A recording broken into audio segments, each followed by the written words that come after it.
जिला मुख्यालय अशोकनगर में एक घोड़े के अंदर ग्लाइंडर नामक बीमारी की शिकायत पाए जाने के बाद उसे शनिवार दोपहर 2 बजे इंजेक्शन लगाकर उसे नष्ट कर दिया गया। पशु चिकित्सा डॉक्टर के बताए गए अनुसार इस बीमारी का कोई इलाज नहीं है। धीरे धीरे अन्य घोड़ों और इंसानों में फैलने का खतरा रहता है। जिस तरह इंसानों में कोरोना की शिकायत होती है उसी तरह घोड़ों में भी ये शिकायत देखने को मिली है। अशोकनगर में ये पहला मामला है। 10 किलोमीटर के क्षेत्र में सभी घोड़ा मालकों को हिदायत दी गई है कि शनिवार को घोड़े को नष्ट करने की परमिशन कलेक्टर से ले ली थी। पिछले दिनों एक घोड़े की चमड़ी पर निशान और नाक से बहने वाले पानी की शिकायत सामने आई थी। इस तरह की शिकायत के बाद पशु चिकित्सा विभाग द्वारा उक्त घोड़े की इस बीमारी का सैंपल लिया गया था।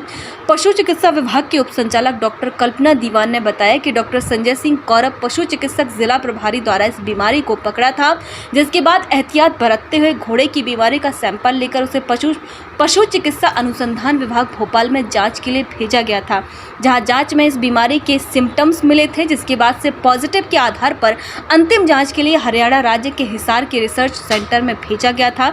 जांच से उक्त बीमारी की पुष्टि हुई है। रिपोर्ट शुक्रवार को प्राप्त हो गई थी। बाद में कलेक्टर को अवगत कराया गया है। प्रोटोकॉल के आधार पर शनिवार को प्रशासन और पुलिस के समक्ष घोड़े को नष्ट करने के लिए इंजेक्शंस दिए गए हैं। इंजेक्शंस लगने के बाद घोड़ा कुछ ही मिनटों में तड़पकर जमीन पर गिर गया और खत्म हो गया। अशोकनगर से संवाददाता ओम प्रकाश रघुवंशी की रिपोर्ट। बट ह्यूमंस में फीवर यानी बुखार आना, सिर दर्द होना, कपकपी होना और बॉडी में किसी भी जगह पस बन जाना, साथ साथ इवन हड्डियों में भी पस बन जाता है जो डेंजरस होता है। इवन लोगों का जो ग्लैंडर्स पे काम कर चुके हैं रिसर्च लैब्स में, उनके हाथ तक काटने पड़े। तो इस रोग को यदि एनिमल से ह्यूमन में बचाना है तो हमको एक ही मेथड है, इसको मारना, इस घोड़े को जिसमें ग्लैंडर सस्पेक्टेड हुआ है। कितना टाइम लेता है मैम ये फैलने में? ये कांटेक्ट से होता है। जो यदि इस घोड़े के कांटेक्ट में दूसरे घोड़े आएंगे, वो भी उसके पस के सिक्रीशन से, नेजल सिक्रीशन, केवल कांटेक्ट से होगा। तो अब ये इसको खत्म करने के बाद किस तरीके के प्रिकॉशन उस एरिया में जहाँ पे ये रहता था या जिन लोगों के टच में रहा है उन लोगों के भी क्या कुछ सैंपलिंग कराए जाएंगे? हाँ, जो एरिया है उस एरिया को पूरा डिसइंफेक्ट करा जाएगा। फिर इसके बाद बाकी जो घोड़े हैं उनको सेग्रीगेट पहले कर दिया गया था। स्टिल जो रिमेनिंग इनके पास जो घोड़े हैं उनकी सैंपलिंग की जाएगी। फिर से सैंपल भेजा जाएगा हिसार लेबोरेटरी में इसकी जांच के लिए। और जो इंसान इसके कांटेक्ट में, उसको बोल दिया गया था कि आप इससे थोड़ा दूरी बनाए रखें, हाथ धोएं, सैनिटाइजेशन करें। स्टिल उनका सैंपल भी लिया जाएगा हॉस्पिटल के द्वारा, तो वो भी जांच की जाएगी। इनको कोई प्रॉब्लम तो नहीं है। सर, आपके यहाँ एक घोड़ा आया है, उसको डेंटस बीमारी बताई जा रही है, उसमें आपकी क्या जानकारी है? उसमें क्या रघुवंश जी, 10 तारीख को, इसी महीने के 10 तारीख को 10 जून को हमारे पास एक घोड़ा आया था इलाज के लिए। उसके लक्षण देख करके हमें ऐसा लगा, थोड़ा सस्पेक्टेड हुआ कि इसको ग्लैंडर हो सकता है, क्योंकि ग्लैंडर क्या एक नोटिफाइड डिजीज़ है और उसमें एक ग्लैंडर एंड फर्सी एक्ट 1899 बना हुआ है, तो उसमें क्या सैम्पलिंग करवाई जाती है। तो हमने उसका सैंपल ले करके, उसी दिन सैंपल ले करके और 11 तारीख को उसको DI लैब भोपाल उसको भेज दिया गया। भोपाल से जो है वो राष्ट्रीय अश्व अनुसंधान केंद्र हिसार हरियाणा भेज दिया गया। हरियाणा से आज ही लेटर प्राप्त हुआ है कि उसमें ग्लैंडर रोग की पुष्टि हो गई है।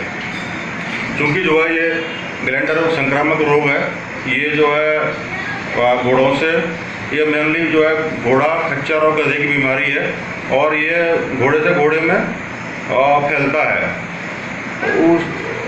ये और घोड़े से घोड़े में फैलता है और घोड़ों से जो है जो लोग संपर्क में रहते हैं, उनको दाना पानी डालते हैं, उनको भी जो है ये बीमारी ट्रांसमिट हो जाती है, घोड़े से इंसान में भी चली जाती है।